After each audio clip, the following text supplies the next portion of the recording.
Whakalawhala hia tūhana i tolo da walatala ke latai moe mama hea honei. Kua whiawhia lahi e whakawhono niwe ke whakailo atu kua whakamori tua i e whakawhitu ianga whakapolitika ha niwe moe kautu ko Turkey.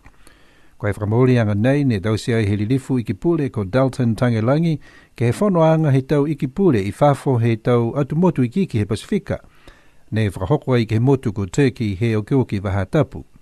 Kua e whakamori anga nei kua whakahoko kua whakaholo ki mua e tau motu kua whai whakawhitu ianga mō niwe. Mo e la lawhi atu ke he tau motu kua whitahe whakamori ko e People Republic ha Saina, Initia, Australia, Thailand, Samoa, Atulunga mo Singapore. Ko e tau ka moale ne whakapuloa ai he leo taongo niwe e tahatala ke he puhala ne utakihi aki e tau akau he puhala tū i hui hui. Ne whakaonga ni e tau masini lalahi ke e pakipaki hifo e tau la akau si o moi atu ke he tau kauhala. Nā kaimita ke hekisia ke he tau mata mo e masamas kalea foki mui he tau akau. Hahai ai e ka kano si toa e tau akau ia ke e whakamaru, whakamanaia mo e pui pui matangi.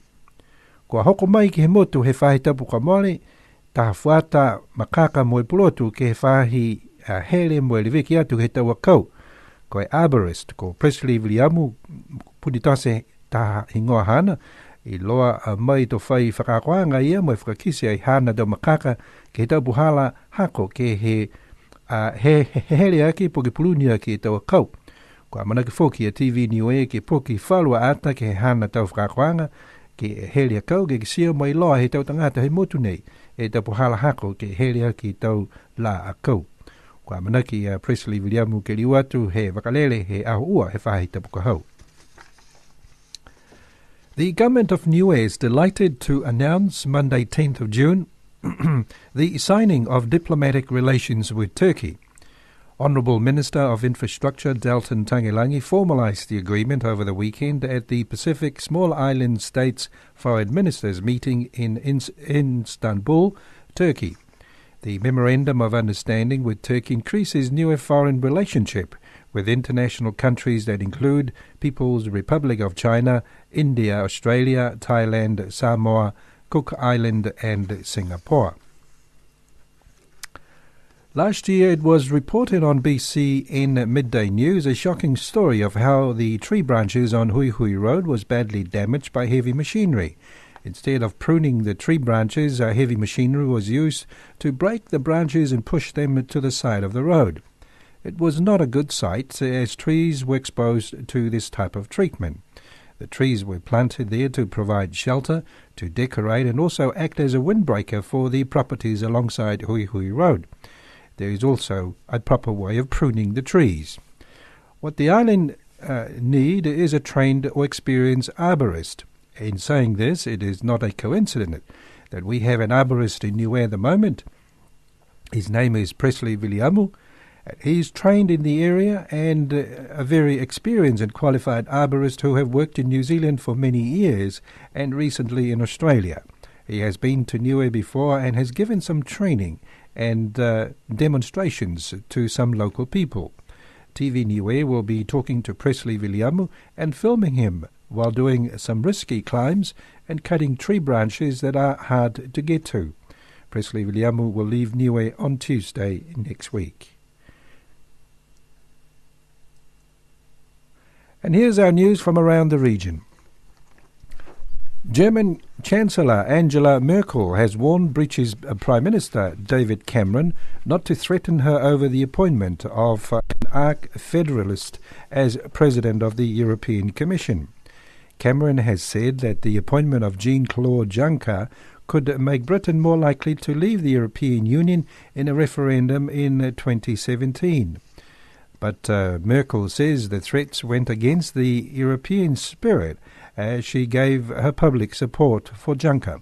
Cameron said that if Europe fails to heed his calls to reform, it will be unhelpful ahead of his pledge referendum of Britain's membership of EU in 2017. He believes the appointment of Juncker will damage his attempts to convince the British public that it should stay in the EU. The Prime Minister also said he wants to stop foreigners from free riding and abusing Britain's welfare system. Fiji authorities discovered drugs concealed in a chocolate cookies in a joint operation between the Fiji Revenue and Customs Authority and the Fiji Police Force. The discovery was made on Sunday, June 9th, and was sent from aboard. The cookies test positive for methamphetamine. The amount of drugs discovered have an estimated street value of $350,000. That's $189,000 US. The cookies were packed in boxes and were sent on 2 addresses. 2 locals are currently in police custody in relation to the case. Officers of both organizations have been keeping a close watch on the suspects since April this year. Investigations are ongoing. Save the Children in Solomon Islands says there is an outbreak of leprosy affecting 24 people living in displaced people centres in Honiara. The head of logistics and emergency, Graham Kenner, says no one has died from leprosy, but the situation is stretching the health services in Solomon Islands as the country struggles to recover from the severe flooding in April. 27 evacuation centres were set up after the April floods, in which thousands were left homeless and at least 22 people died. He said this latest outbreak is compounding efforts to contain the rotavirus illness, which has claimed the lives of a further 2 children this week, taking the death toll to 18 in the past 3 weeks. Save the Children's Graham Kenner says authorities are now searching to see how many other people could be affected by the leprosy. Royal Tonga Airlines has purchased 2 Jetstream 32 aeroplanes and will cease to fly its troubled MA-60, according to the General Manager of Tongan Tourism Authority. At least 1 plane is due to arrive as early as next week. Many Tongans will be glad to see the back of the MA-60, which has brought nothing but trouble to tourism and the economy of Tonga. New Zealand has a travel advisory in place, warning potential tourists about the Chinese aircraft that flies between the main island of Tongatapu and Vava'u.